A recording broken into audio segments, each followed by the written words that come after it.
हिंदी साहित्य का इतिहास का क्रिटिकल एडिशन तैयार कर रहे थे, जो अभी प्रकाशित हुआ है 1929 में पहली बार, और उसको क्रिटिकली एग्जामिन करके सही किया है हमने। जैसे कोई रेफरेंस अगर गलत था तो उसको सुधारा है।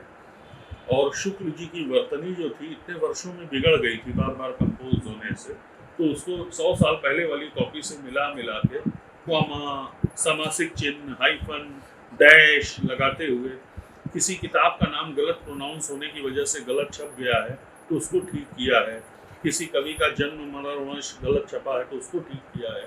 ऐसे करते करते तो हम यही कल्पना कर रहे थे कि हम इस कमरे में बैठ के जो मन आ रहा है खाते पीते, जब तक मन आ रहा है काम करते हुए, सुरक्षित माहौल में इसे बना रहे हैं, और हमें पता है कि ये अप्रिशिएट किया जाएगा।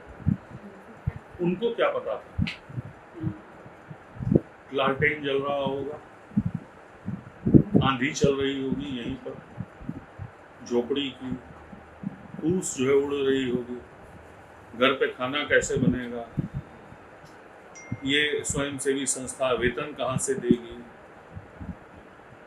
कैसे काम होगा, और तब जो है इतना जोड़ा जोश देखिए आप, जोश देखिए। भारतेंदु की उम्र 35 साल, चंद्रधर शर्मा गुलेरी की उम्र 31 साल।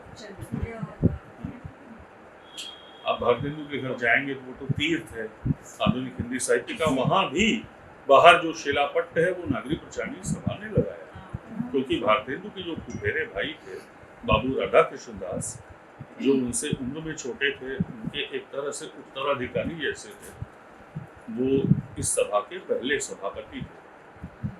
और भारतेंदु की ग्रंथावली जो है छापने का श्रेय सभा को है।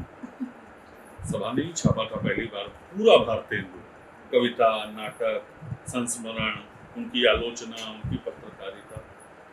तो इस संस्था ने बहुत काम किया है और आगे करे कि जो कृति मूल कृति है उसको तो मूल ही रहना चाहिए। जो गोस्वामी तुलसीदास का मूल है उसको बदलने का नैतिक अधिकार हमारे पास नहीं है। जो जैसे लिखा हुआ है, ये साहित्य सिद्धांत में, काव्य शास्त्र में और भारतीय परंपरा में अनुस्यूत है कि मूल की रक्षा होनी चाहिए। उसका जो मूल तत्व है वो तिरोहित नहीं होना चाहिए।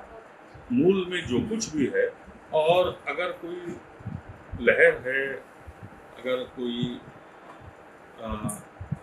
प्रभाव है, तो साहित्य को सभी तात्कालिक प्रभावों से स्वायत्त रहना चाहिए। तो हम तो अनंत का और शाश्वत का कीर्तन कर रहे हैं। ऐसे उसको ऐसे सोचना चाहिए कि जैसे संस्कृत के शब्द हिंदी में आए, पोर्चुगीज के शब्द आए, अंग्रेजी के आए, अरबी फारसी के आए, उर्दू के आए, बांग्ला से भरा हुआ है हमारा वांग्मय, तो उन सबको जो है स्वीकार करके हिंदी की सबसे बड़ी शक्ति जो है उसकी समावेशिता है।